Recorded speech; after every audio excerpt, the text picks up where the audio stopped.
Olá, professores, professoras, sejam bem-vindos a mais esse subsídio em aula.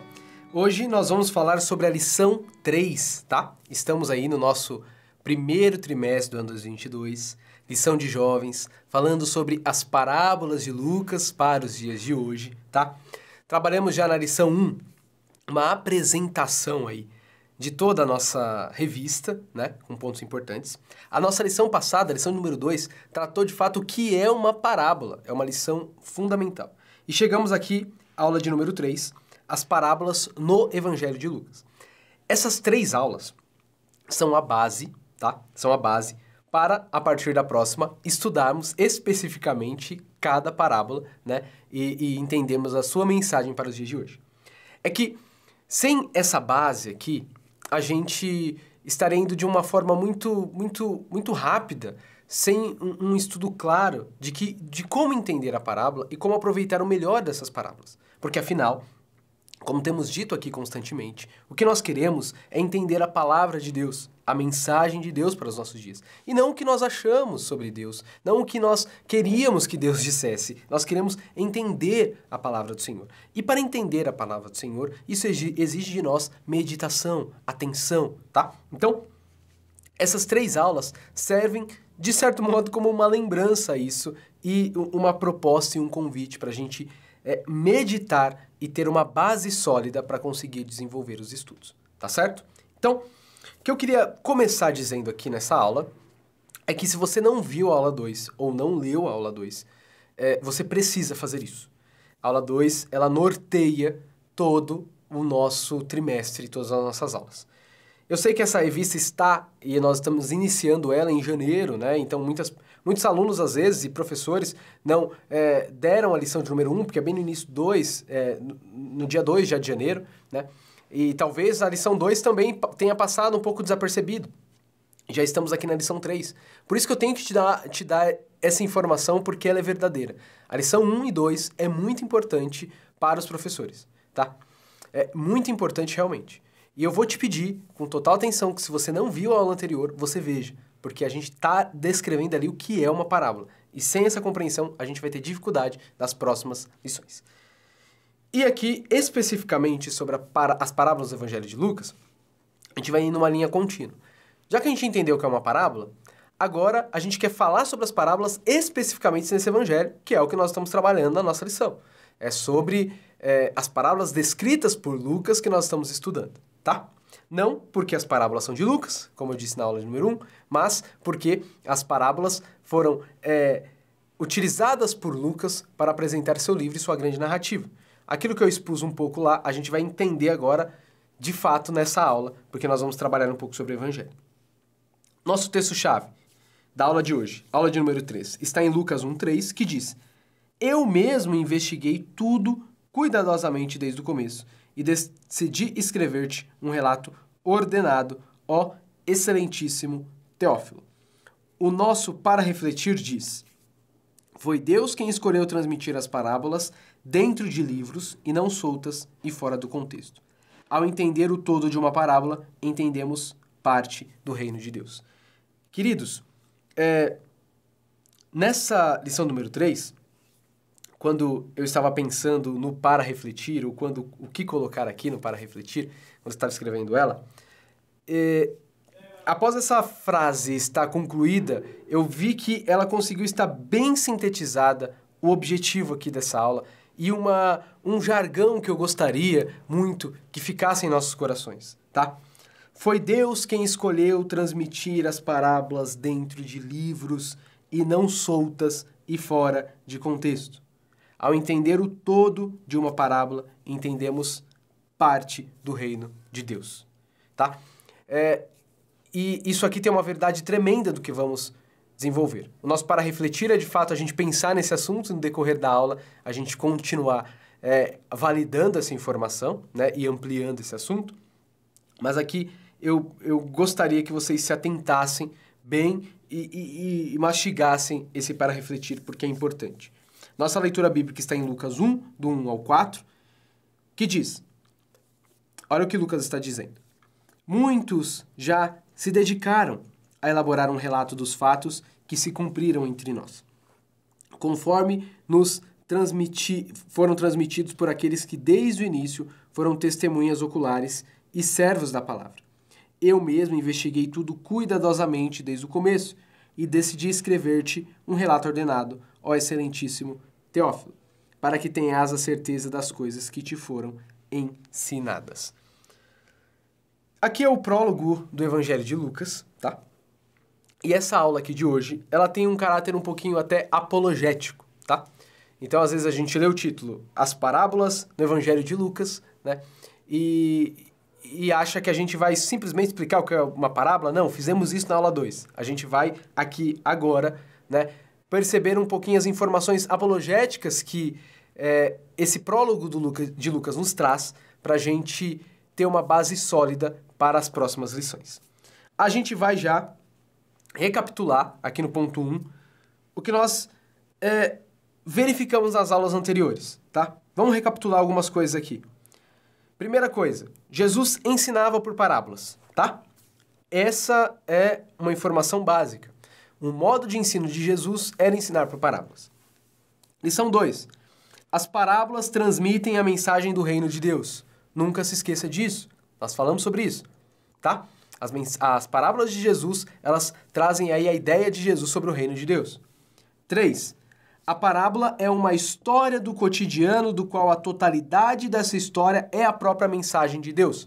Então aqui eu estou dizendo em outras palavras, né, aquilo que foi dito anteriormente. Quando eu digo que compreender o todo de uma parábola, né, é a própria mensagem do reino de Deus, é voltando a dizer para vocês que as pessoas daquela época, né, quando ouviam as parábolas, elas sabiam aquela história, sabiam aquelas informações do cotidiano, sabiam aquelas imagens que Jesus estava usando, e Jesus contava uma história, contava uma narrativa, para elas mergulharem naquilo, né, e serem obrigadas a dar uma resposta moral. Perceber o que é certo e o que é errado diante daquela história. Isso significa que a mensagem da parábola não está nos detalhes. A mensagem da parábola está na toda a história da parábola, ok? Isso precisa ficar claro. Mais informações, aula de número 2, tá? Quarto, uma parábola não é uma alegoria, ela é mais parecida como uma piada, pois devemos captar seu sentido e responder. Também desenvolvemos isso na aula anterior, tá bom? Usamos esse exemplo. Parábola é como uma piada, exigindo de nós uma resposta, uma reação imediata. Né? A gente não explica uma piada, assim como os primeiros ouvintes não tentavam ficar alegorizando e tentando entender o significado de cada detalhe de uma parábola. Eles não faziam isso. Eles, ao ouvir aquilo, já reagiam de imediato. Tá? 5. Precisamos levar em consideração o contexto do livro, as informações culturais, a própria parábola e sua mensagem, para só depois entender a sua mensagem para os nossos dias. Então é aquele processo, entender o que o texto significa, para depois compreender o que ele... entender o que o texto significou, para depois compreender o que ele significa para nós hoje. Ok? Então a gente vai para o nosso ponto 2, após recapitular isso, e talvez seja um momento importante, tá? Preste atenção, professores e professoras, seja um momento importante de você recapitular com os alunos que, se não tiveram em sala de aula, nas aulas anteriores, fazer agora. Acredito que na aula 3, a escola dominical, todos os alunos que viajaram já estarão ali presentes, tá? Então, é uma grande oportunidade você iniciar a sua aula recapitulando os pontos. Eu não coloquei essa aula número 3 aqui à toa, eu coloquei justamente pensando nesse objetivo. E eu não coloquei esse tópico recapitulando também à toa. Eu coloquei ele pensando nisso. Muitas pessoas talvez não participaram da aula 1 e não participaram da aula 2 e vão estar vindo para a escola dominical pela primeira aula.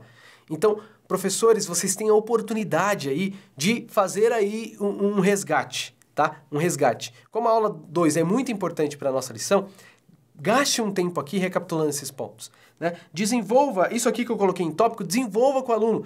Veja e tenha certeza que ele entendeu isso, que ele tenha clareza sobre esses pontos aqui. Feito esse movimento, aí a gente pode vir de fato aqui para nossas novidades, de certa maneira. Primeira coisa, que é o ponto 2 que eu coloquei, é a respeito do prólogo de Lucas, tá? O que é um prólogo? O prólogo é o início, e eu coloquei aqui, é a primeira parte de uma grande narrativa. São os dados e elementos que precedem a trama que irá se desenrolar. O prólogo de Lucas está nos 4 primeiros versos desse capítulo. Isso é um prólogo, tá? E o nosso prólogo de Lucas são esses 4 primeiros versículos. Vou ler aqui de novo, comentando para vocês algumas informações e já justificando porque essa aula também tem um caráter apologético. Primeiro, Lucas diz: muitos já se dedicaram a elaborar um relato dos fatos que se cumpriram entre nós, conforme nos foi transmitido por aqueles que desde o início foram testemunhas oculares, servos da palavra de Deus. A primeira coisa aqui que eu quero te lembrar é que Cristo Jesus, o Salvador, o Verbo encarnado, que foi crucificado, morto, desceu à mansão dos mortos, ressuscitou ao terceiro dia, esse Jesus e os fatos que aconteceram sobre Jesus estão repercutindo. Mas os discípulos de Jesus, os seguidores de Jesus, eles estão ouvindo do próprio Jesus durante vários dias e entendendo tudo o que aconteceu com Jesus e recebendo os ensinos de Jesus.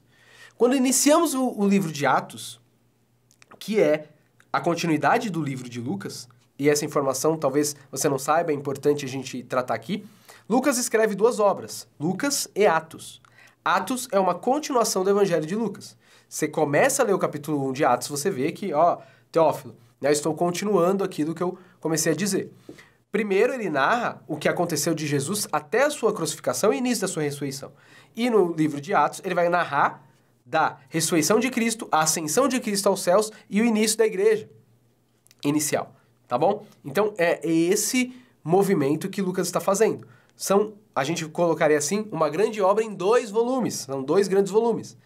No início, né, a gente não tinha divisão canônica ainda, primeiro os evangelhos, depois Atos, não. A gente tem a obra de Lucas de início. Depois ela é dividida, primeiro os evangelhos, depois de Atos, então ela não fica junto, né? Mas é uma continuidade de obra.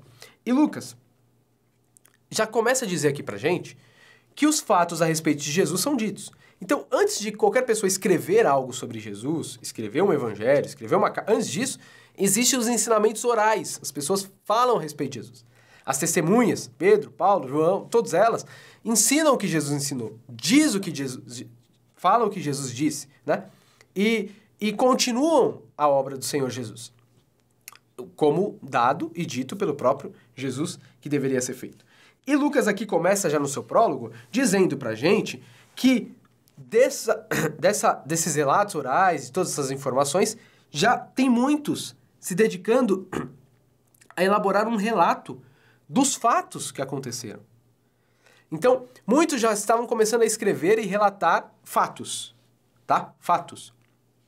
Os acontecimentos históricos a respeito de Jesus e de sua igreja. Isso é importante considerar. E eles começam a fazer esses relatos, transmitir conforme, né, foi dados pelas testemunhas oculares, as pessoas que viram Jesus, né? E aí ele vai dizer no verso 3, eu mesmo investiguei tudo cuidadosamente, desde o começo, e decidi escrever-te um relato ordenado, ó excelentíssimo Teófilo. Agora Lucas, evangelista Lucas, também decide escrever um relato a respeito das coisas sobre Jesus, né? Que é o tema dele na sua primeira obra. Isso aqui já traz algumas informações importantes pra gente, tá bom? Veja, existem alguns relatos já circulando. Mas Lucas não pensa, já tem relatos, eu não preciso escrever, não preciso fazer minha obra. Não, Lucas, ele vai desenvolver a sua obra. Ele acha importante transmitir a Teófilo, ele mesmo, ouvindo as testemunhas, com as suas fontes, escrever um relato, tá? E qual é o objetivo de Lucas? Ele diz aqui, porque ele está escrevendo. Verso 4. Para que tenhais a certeza das coisas que foram ensinadas. Aqui, a obra, edificar a fé, confirmar a fé, validar os fatos. Lucas está num ponto sólido e o prólogo de Lucas nos ensina essas coisas. O prólogo de Lucas nos ensina que o seu ensino está sendo transmitido com uma base sólida. Lucas, ele está ouvindo as fontes. Lucas está pegando os fatos verdadeiros e transmitindo. A sua obra é séria. Lucas não tinha WhatsApp, não tinha as redes sociais, né? Não, Lucas vai até as testemunhas, consulta as testemunhas e escreve uma obra fundamentada.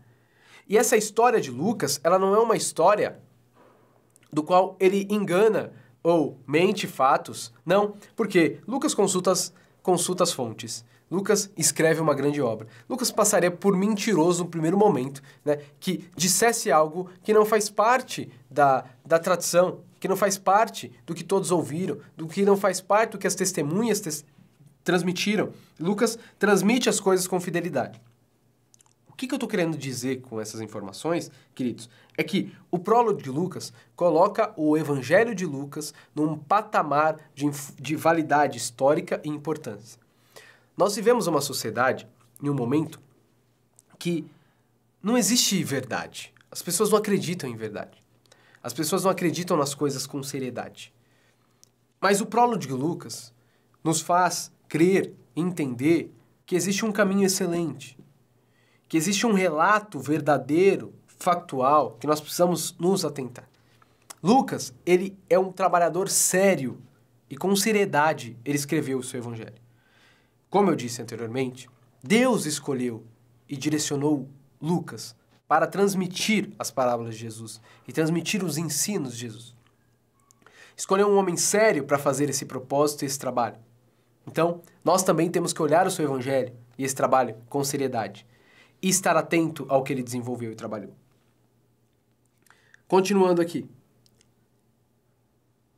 O prólogo de Lucas é uma lembrança de que tudo que virá depois foi desenvolvido com solidez e verdade. E Lucas escreve como objetivo: tudo que será transmitido é para que tenhas plena certeza das verdades que fora instruído. Tá bom?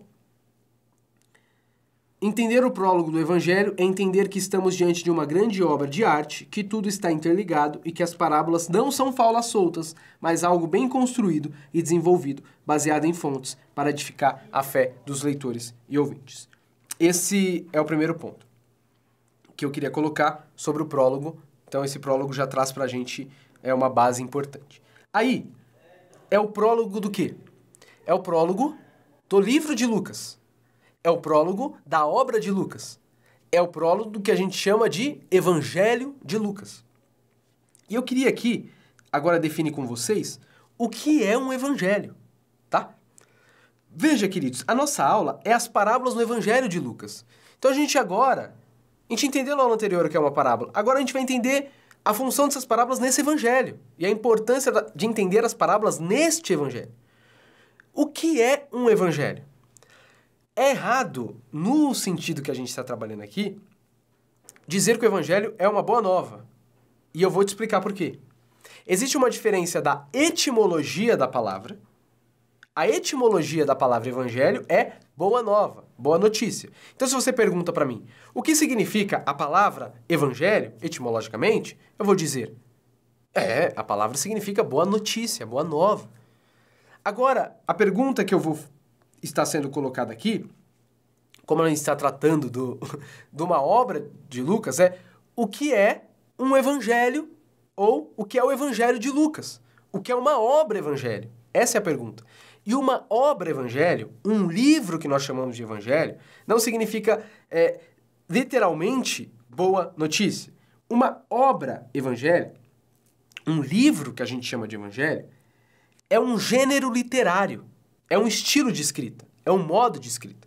O que a gente chama de livro de Lucas ou evangelho de Lucas é uma obra literária, é um livro, é um estilo de escrita e um modo de escrita. A gente chama 4 livros de evangelho. O Evangelho de Lucas, de Mateus, de Marcos, de João. Ambos são um gênero literário, um estilo de escrita. Que mais? E tem um significado maior do que simplesmente a palavra boa notícia. A palavra evangelho, na sua etimologia, significa boas novas. Mas o livro evangelho, um livro que nós chamamos de evangelho, é uma significa uma narrativa ordenada do anúncio e ensino de Jesus Cristo. Um livro que nós chamamos de evangelho é isso. É uma narrativa ordenada, tá? Narrativa ordenada do anúncio e ensino de Jesus Cristo. É isso que Lucas desenvolve no seu escrito. Ao falar de evangelho de Lucas, estamos falando de uma obra de arte. Por quê? Porque é muito comum quando a gente fala, o evangelho é a boa notícia que Lucas conta. Sim, é isso. Mas vamos aprofundar aqui. Estamos na escola dominical e podemos aprofundar o nosso estudo, podemos falar com uma clareza maior e um entendimento maior. Quando a gente diz que o evangelho significa boa nova, a gente está dando um significado etimológico. Quando nós dizemos sobre o livro evangelho, sobre os 4 evangelhos, nós estamos falando de uma obra de arte. Estamos falando de uma narrativa, uma grande narrativa, tá bom? Que apresenta o anúncio e o ensino. Por que anúncio, tá? Por que anúncio? É anúncio, pois apresenta a missão de Jesus Cristo. Então, a obra evangelho, a obra de Lucas, como os outros evangelhos, anuncia, tá? Anuncia a missão de Jesus. E também é ensino, pois através desse livro, o evangelista, né, ele está ensinando os ouvintes e a comunidade os ensinos de Jesus. Uma obra evangelho, um livro evangelho significa anúncio e ensino, tá? O evangelho de Lucas é uma narrativa ordenada do anúncio e ensino de Jesus Cristo. Esse é o ponto. Ok, entendemos aqui o que é um evangelho, entendemos o que é o evangelho de Lucas. Agora, o que é as parábolas dentro do evangelho de Lucas? A gente precisa saber, o que a gente precisa saber eu coloquei aqui na lição, tá? Para entender a parábola, é preciso entender o evangelho que estamos estudando. É isso que, em suma, a gente tem que colocar. Lucas, ele consultou as fontes e Lucas ouviu várias fontes. Lucas ouviu vários testemunhos. Lucas ouviu diversas coisas e anúncios e ensinos. Dentre tudo que Lucas escutou e ouviu, ele selecionou aquilo que ele achou relevante, importante, para o propósito dele. Qual que é o propósito de Lucas? A gente falou no prólogo. O propósito do Lucas, para que tenhais certeza das coisas que foram ensinadas. Lucas quer edificar a fé. Lucas quer anunciar Jesus Cristo e ensinar a respeito do reino do Senhor. É esse o propósito de Lucas, tá? E dentre tantas informações, Lucas seleciona algumas. E Lucas, ele é cuidadoso e atencioso para colocar tudo em ordem. Esse é o objetivo de Lucas. Então veja, a obra de arte que Lucas cria é uma obra em ordem, ordenada, para nos ensinar, para edificar a nossa fé. As parábolas fazem parte desse conjunto maior. As parábolas não foram nos dadas soltas, sem contexto. Não! As parábolas estão numa obra maior. E quando a gente presta atenção para a obra, para o objetivo do autor, entende o que ele quer transmitir, a gente entende a parábola. Então, a parábola precisa ser lida e estudada à luz do contexto do Evangelho de Lucas. Ok? Isso é o diferencial da revista do nosso trimestre e o que nós estamos desenvolvendo e vamos desenvolver nas próximas aulas. Tá bom? Então, eu preciso que isso fique muito claro. Para entender a parábola, é preciso entender o evangelho que estamos estudando. Um evangelho tem início, meio e fim. As parábolas estão inseridas dentro dessa grande obra de arte.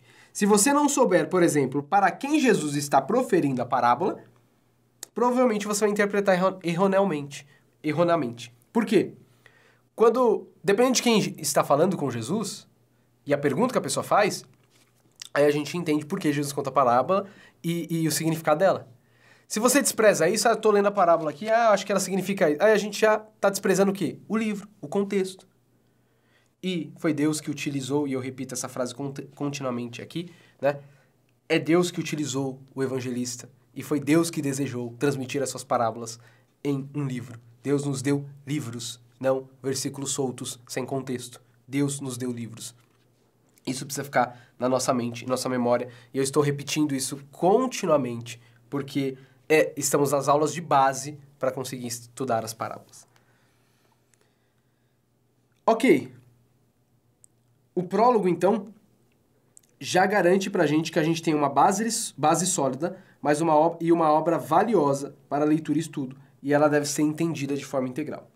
E aqui eu quero voltar com vocês, na aula anterior, Mateus 25.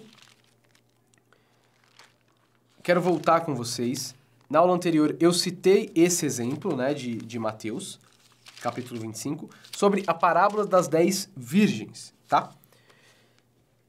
Eu usei esse versículo, esse texto com vocês, mas eu trouxe uma explicação em partes dela para o objetivo que eu queria utilizar, mas aqui a gente pode ver uma informação ainda importante para a gente entender melhor. Como eu estou falando da importância do evangelho, do todo, para entender a parábola, eu quero usar um outro exemplo com vocês. Em Mateus 25, do 1 ao 13, nós temos a parábola das 10 virgens, e você conhece a parábola. Não vou ler aqui novamente. Você conhece a parábola. Ok. A pergunta que eu te faço é, para quem Jesus está proferindo essa parábola? Se a gente sabe quem está proferindo, fica melhor a compreensão. Se a gente pega a parábola do verso 1 ao verso 13, não fala. Não fala para quem Jesus está dizendo. Só é narrada a parábola. Ok?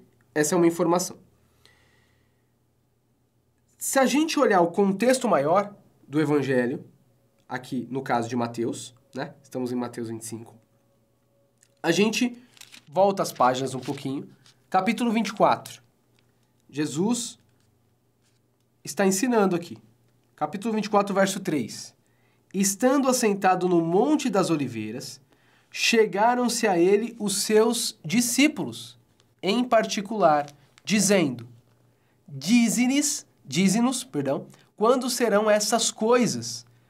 E que sinal haverá da tua vinda e do fim do mundo? E veja, a gente voltou um capítulo inteiro para compreender esse contexto. Então, aqui, o início, onde os discípulos estão com Jesus no monte, os discípulos estão com Jesus no monte, e, em particular, eles perguntam para Jesus a respeito de um sinal da vinda do fim do mundo. Então, os discípulos estão perguntando isso para Jesus. E aí Jesus começa o seu grande ensino. Daí, dentre os seus ensinos, Jesus conta uma parábola. A parábola das 10 virgens. Veja, a parábola não apareceu do nada. A parábola está dentro de uma grande narrativa. E qual o contexto disso? O contexto imediato aqui no livro? É os discípulos que estão curiosos a respeito dos sinais da vinda do Filho do Homem. Os sinais sobre o fim do mundo. Os últimos acontecimentos. Até tudo ser restaurado. Esse é o contexto da conversa. Sobre isso, Jesus conta uma parábola. Qual a parábola? Parábola das 10 virgens. E a gente viu anteriormente, a gente não precisa ficar fazendo alegoria com essa parábola, né? A gente tem que entender o todo da mensagem. Então, diante da pergunta, quais os sinais do fim? Os discípulos perguntando. Jesus diz, haviam 10 virgens. 5 loucas, 5 prudentes. As 5 são loucas por quê? Porque não levaram o azeite. E é uma loucura, naquela época, para aquelas pessoas, no dia do casamento, não ter o azeite. Não dá. É loucura. É louca demais. Como? Não está preparada assim. Não está preparada. Aí Jesus está dizendo para quem? Para seus discípulos? O que ele está dizendo para seus discípulos? Vocês, discípulos. Fiquem atentos, porque vocês não sabem o dia do Filho do Homem. Ou seja, eles queriam sinais e uma das respostas é: os sinais não dizem o dia, a hora. Não, o que vocês precisam se preocupar é estarem atentos. E aí a gente já poderia trazer várias aplicações para os nossos dias, para a nossa vida. Como nós devemos estar vigilantes, como nós devemos estar preparados para aguardarmos a vinda do Senhor.